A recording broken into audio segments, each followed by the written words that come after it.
When Russia invaded Ukraine in February 2022, President Vladimir Putin and most of the world anticipated a swift Russian victory. The expectation was that the Ukrainian government would collapse, its military would surrender, and Russian flags would fly over Kiev within weeks before the West could even respond. 3.5 years later, that prediction has proven to be completely wrong. Ukraine not only survived, but is now positioned to achieve what seemed impossible just months ago, winning back every inch of its occupied territory. Russia, despite its aggressive rhetoric, is on a path to destroy its own military power in a desperate attempt to prevent this outcome. The assessment that Ukraine will not only survive but thrive after the war is not based on wishful thinking or propaganda, but on cold, hard mathematics and undeniable strategic realities. These factors are converging into a perfect storm for Putin's regime. Russia is running out of time, equipment, money, and options, while Ukraine grows stronger, smarter, and more capable with each passing month. According to a comprehensive analysis by The Insider, supported by multiple Western intelligence agencies, Russia has already lost more than half of its available military hardware. The open-source intelligence group Oryx has documented nearly 23,000 units of Russian military equipment destroyed, damaged, or captured since the invasion began, compared to Ukraine's losses of 900 units. These figures are calculated up to the end of September 2025, just over 43 months into the war. Even considering only destroyed equipment, Russia's losses are heavy: 300 armored vehicles compared to Ukraine's 800. Given that Russia started with an estimated 13,000 to 16,000 tanks and 11,400 armored personnel carriers, these losses represent a significant portion of its arsenal. These are not losses that can be easily replaced. About 50% of Russia's lost equipment came from finite Soviet-era stockpiles, amassed over decades for a potential World War III scenario. These stockpiles are being depleted at an alarming rate. It is estimated that Russia had a reserve of roughly 12,000 tanks in the early 2020s, and it has practically run through all of that stockpile in just 5 years. Military analyst Andriy Tarasenko warns that Russia's repairable equipment reserves could be exhausted within 12 to 18 months, unless production increases to between 700 and 1,000 armored vehicles annually. However, Russia's current industrial capacity is insufficient, producing only about 250 T-90M tanks and 460 BMP-3 infantry fighting vehicles per year, which is far less than the number of tanks it is losing annually. The situation is so dire that Russia has been forced to pull progressively older equipment from storage. After starting with relatively modern tanks like the T-72, T-80, and T-90, Russia moved to T-62s by May 2022. By November 2024, there were reports of Russian forces mobilizing T-34s, tanks that last saw action in World War II, although there are no confirmed battlefield sightings. This move to older tanks was an early warning sign that Russia could not sustain the war indefinitely without major strategic changes, which never materialized. While Russia's stockpiles dwindle, Ukraine has been revolutionizing modern warfare through improved defensive systems, layered surveillance, drone missions, and denying Russia momentum on any part of the front. By early 2025, Russian territorial gains had plummeted. According to British intelligence and the Ukrainian open source site Deep State, Russian forces seized only 51 square miles of Ukrainian territory in March 2025, down from 74 in February and 125 in January. This was a dramatic decline from the over 282 square miles captured in November 2024, Despite accelerating its offensive moves in the latter half of 2024, Russia was unable to maintain momentum for more than a few months. The price Russia pays for each square kilometer has skyrocketed. Deep State calculated that in Kharkiv, Luhansk, and Donetsk oblasts, Russia needed to conduct over 35 assaults per square kilometer captured in March 2025, up from 14. 2 in February and just 7. 1 in November 2024. This means Russia now needs to perform 5 times as many offensive operations to achieve the same territorial gains it did 6 months prior. This dramatic shift is attributed to specific Ukrainian military improvements. The January 2025 appointment of General Mikhailo Drapati as commander of the Khortytsia Operational and Strategic Group of Forces marked a turning point. By targeting Russian logistics routes, rotating newly formed brigades for rearmament while deploying veteran units, and enhancing fortifications around key areas like Pokrovsk, Drapati effectively halted Russian advances and depleted their combat capabilities. The results were clear. By September 2025, Ukraine achieved significant territorial gains in the Pokrovsk direction through coordinated drone swarms and ground operations, creating 3 separate encirclements of Russian troops. During the battle for Dobrapilya alone, more than 100 Russians were captured, 300 killed, and another 100 wounded. Ukrainian forces fully cleared Pankivka, and combat footage showed the devastating effectiveness of Ukrainian drone strikes. Out of 10 Russian soldiers attempting to advance, only 1 survived long enough to surrender. Ukraine even reclaimed 62 square kilometers of territory in a single month in 2025, contradicting Putin's claims about advancing in all directions. Russia's military crisis is compounded by an accelerating economic catastrophe. Russia's economy is the primary driver of its military success, and vice versa. As soon as Russia's military stumbled, Western sanctions targeted the country's economy, cutting off funding for the war effort. Russia's oil and gas revenues, which historically accounted for 30 to 50% of government income, plummeted 35% year-over-year in May 2025. In the same year, defense spending devoured 40% of the entire federal budget, a level not seen since the Soviet era. Putin has been forced to announce that military spending will be reduced by roughly 4% for 2026, essentially admitting Russia cannot sustain the current tempo. Lowering defense spending is exacerbated by inflation. While official Russian inflation is around 8 to 10% year-over-year, some sources suggest actual inflation could be over 20% when accounting for disproportionate price increases in food and chemicals. Russia's liquid reserves are also running out, with some economists forecasting depletion by the end of 2025 or early 2026. The Russian central bank has warned of liquidity problems, while banks face a structural deficit that threatens to cascade through the entire economy.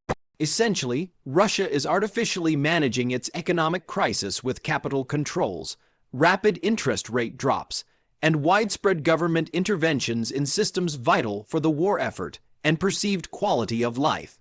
Ukraine is leveraging Russia's economic vulnerability with systematic drone strikes on Russian oil refineries and fuel infrastructure, which have cost Russia roughly 17% of its refining capacity. Reuters calculated that strikes on multiple refineries directly correlated with the same percentage decline in Russia's oil and gas revenue between March 2024 and March 2025.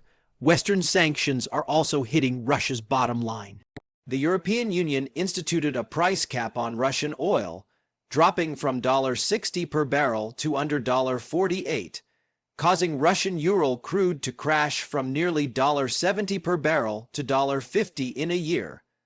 With the EU planning to eliminate Russian imports by 2027, Russia is losing its primary export market. To counter this loss, Russia has turned to China and India, but at a devastating cost. China demands up to a 35% discount compared to the prices Russia commanded from the EU. For other markets, Russia has been forced to use a shadow fleet of ships registered under fake names and flying foreign flags to avoid detection. However, these ships are old, cannot be properly maintained, and are under increased scrutiny from Western inspections, skyrocketing the costs of transporting oil via tankers and directly impacting Russia's bottom line. While Russia scrapes the bottom of its Soviet-era barrel, Ukraine is flourishing. The country is experiencing a military, industrial renaissance that is reshaping the balance of power. In 2025, the overall capacity of Ukraine's defense industry is expected to reach $35 billion, up from just $1 billion at the onset of the invasion in 2022. Ukraine now produces around one-third of all weapons, ammunition, and equipment used by its armed forces. In critical areas like drone production, the figure is close to 100%, as the West lacks the operational capacity to procure low-cost drones at that scale without heavy administrative pushback. This success goes beyond quantity. Ukraine has been pushing innovation and testing, developing prototypes and deploying final products within months. Unlike the years it takes traditional military, industrial complexes, this can be attributed to the country's distributed network of nearly 900 suppliers, ranging from major companies to garage workshops, which creates redundancy and cost efficiency that the West and Russia's centralized system cannot match. When one workshop discovers an improvement, that information is shared across the entire network within days through systems like the Delta Information Coordination Platform. The results are visible on every front. Ukraine's drone warfare capabilities have revolutionized combat, with FPV drones destroying Russian tanks worth millions of dollars for a cost of a few $1,000s per unit. Ukraine's naval drones have forced Russia's Black Sea Fleet to flee from Crimea to Russian ports, effectively ceding control of Ukrainian shipping lanes and revitalizing the country's grain exports to pre-war levels in under 18 months. Ukraine's long-range strike capabilities have also soared, with drones now targeting military compounds hundreds of miles into Russian territory, destroying oil refineries, munitions depots, and air bases. The pinnacle of this progress was Operation Spiderweb, which reached 700 miles into Russian territory and damaged or destroyed roughly a third of Russia's strategic bomber fleet. Beyond equipment and economics, Russia faces a manpower crisis that threatens to collapse its entire war effort. The numbers are unsustainable. Russia has suffered over 1 million casualties since the war began. The Ukrainian government initiative I Want to Live reported that 550 Russian soldiers were killed, wounded, or lost in action in just the first 8 months of 2025 alone. Of these, 744 were confirmed killed, with almost 34,000 missing and possibly dead. Russia's daily casualty rate has increased steadily. At the start of the war in November 2022, Russia was losing 560 soldiers per day. In 2025, that number reached over 1,300. If this rate continues, Russia could suffer another 440,000 casualties annually, nearly half of what it suffered in the first 3 years. Beyond simply losing soldiers, the country cannot replace them in time. Russia's monthly recruitment rate is barely sufficient or slightly below what is needed to replace battlefield losses. Indicators suggest that enlistment rates dropped by as much as 60% from 2024 to early 2025, and Moscow might not even have the option of replenishing forces with prisoners, having nearly exhausted that supply. Russia's request for not one but two waves of North Korean troops to fight in Ukraine cements its desperation. However, the number of foreign recruits is too small to matter in the long run. The demographic impact extends far beyond the battlefield.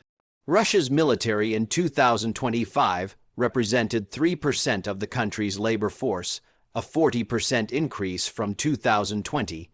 Working-aged men are systematically removed from the workforce, often permanently, by being shipped to Ukraine and killed.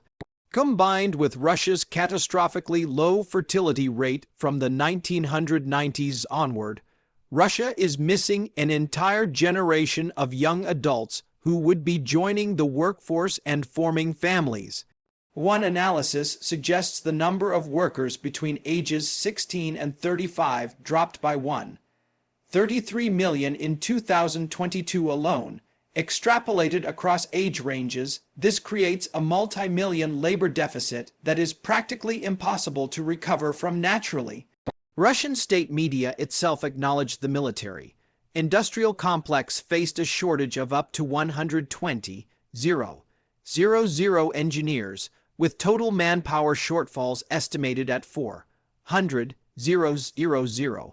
When all these factors are combined, it becomes clear that Russia is fighting a war of attrition it can no longer win. Forbes calculated that at Russia's April 2025 rate of progress, capturing only 68 square miles of Ukrainian territory per month, it would take approximately 230 years to occupy all of Ukraine. At the current casualty rate of 1-200 soldiers per day, that would require roughly 100 million Russian casualties, which is 70% of Russia's current population. Obviously, the war will not last 230 years. Something has to give, and all evidence suggests it will be Russia's military capacity, not Ukraine's will to fight.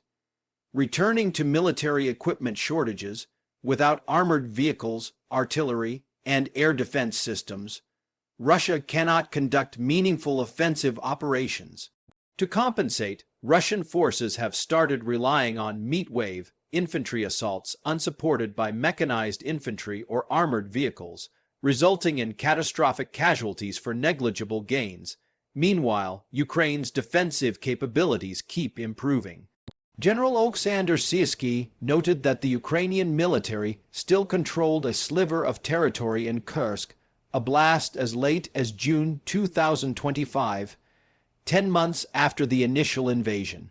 This was despite repeated Russian attempts to mount a decisive counteroffensive, deploying over 10,000 North Korean troops to the region, and Ukraine being forced to utilize a single paved road for most of its resupply operations.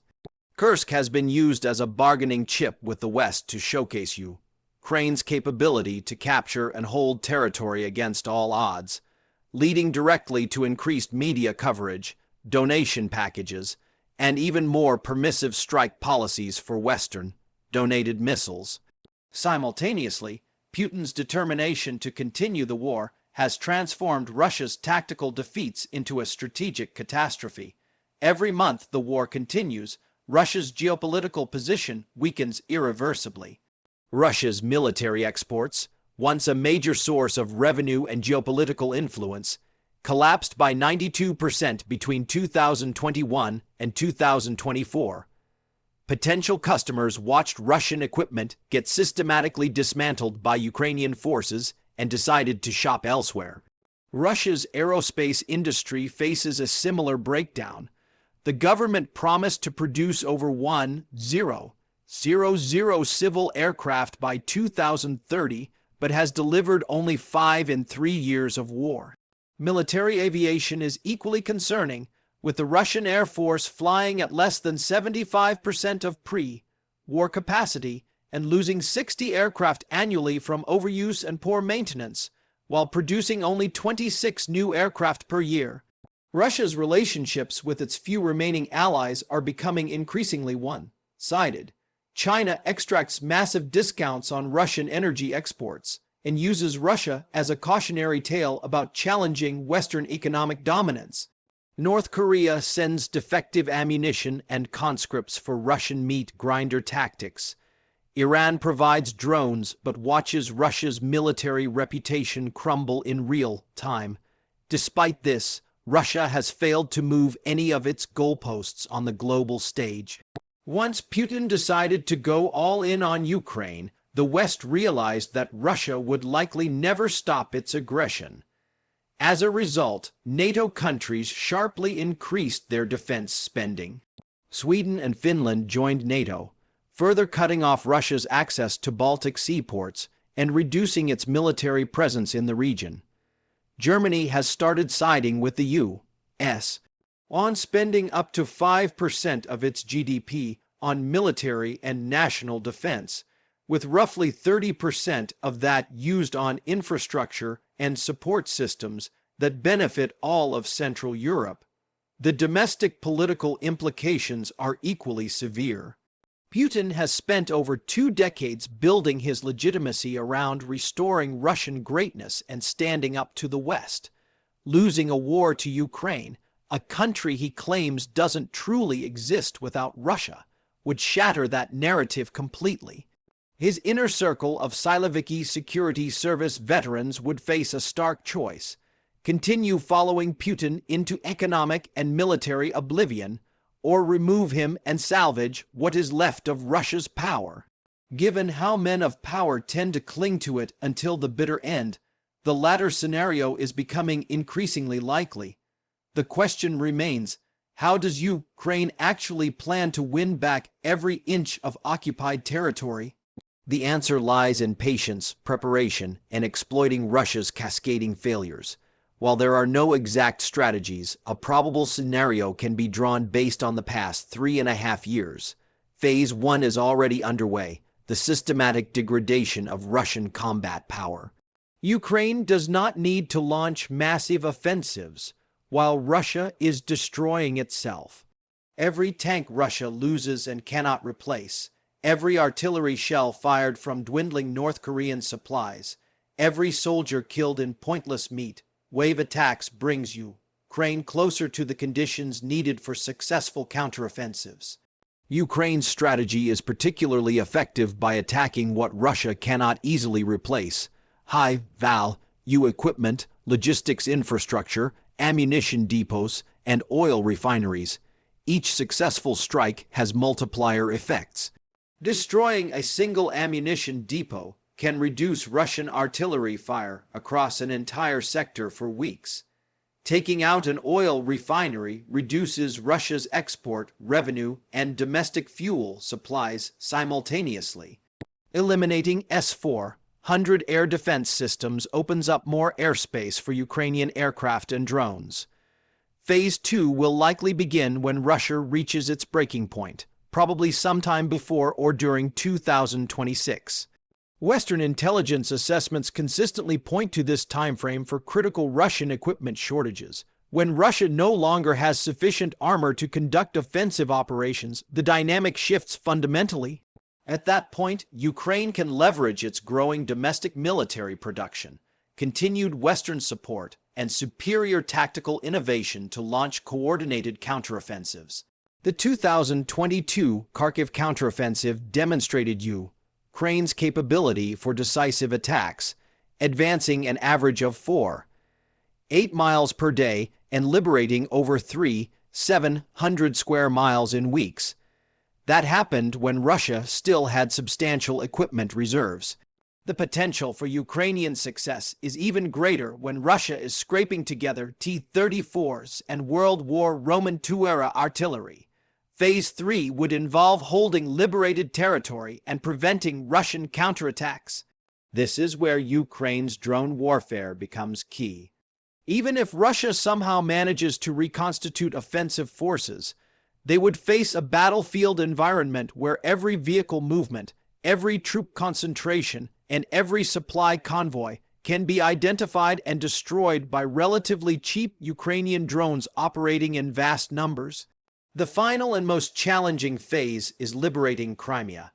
Russia's Black Sea Fleet has already fled Sevastopol due to Ukrainian strikes. The Kerch Bridge remains vulnerable to long-range Ukrainian weapons. Without naval dominance and with overextended supply lines, Russian forces in Crimea would be isolated and encircled once Ukraine liberates the land corridor through southern Ukraine. Of course, this entire plan depends on Ukraine's ability to stop its own military from hemorrhaging resources. Despite eking out wins and skyrocketing its defense budget and presence, Ukraine is still fighting at a disadvantage in terms of actual troop numbers, military equipment, and funding. Ukraine also needs to rely on persistent Western support. Previous half-measures, where the EU sanctioned Russian tech companies but also purchased Russian oil and gas on the side, showed how fragile global supply chains are to sudden changes. However, given that Ukraine has repeatedly proven that Western investments yield significant results on the battlefield, it is highly likely that the West will continue its offensive on the Russian economy and supply lines. Furthermore, countries that share a border with Russia have a direct incentive to take a more aggressive approach to delivering prototype weapons to Ukraine. Reducing Russia's capability to wage war staves off the practically inevitable Russia-NATO conflict, which was once forecast for 2025 and then revised to happen sometime before 2030.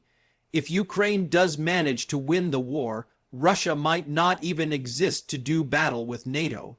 Faced with a failing economy, Putin would be forced to essentially play by China's playbook, surrendering Russia's plentiful resources cheaply and likely returning to depend on Western trade to keep the country afloat, much like it did after the Soviet Union collapsed. Until then, all we can do is watch and see how events unfold.